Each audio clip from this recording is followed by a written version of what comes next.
So ayan mga gulay, isang magandang umaga. Ayan, so andito po ako sa aming bagong nakuha na lupa.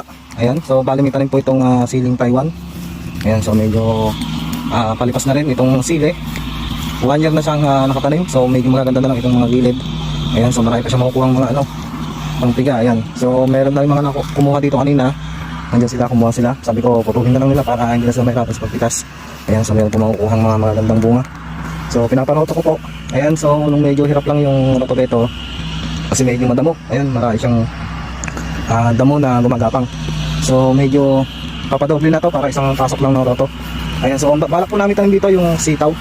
Sitaw po ang aming tatanim dito para sa ganun may kasamahan na po yung isang banos ko po. So ayun po yung talungan ko na tinataniman.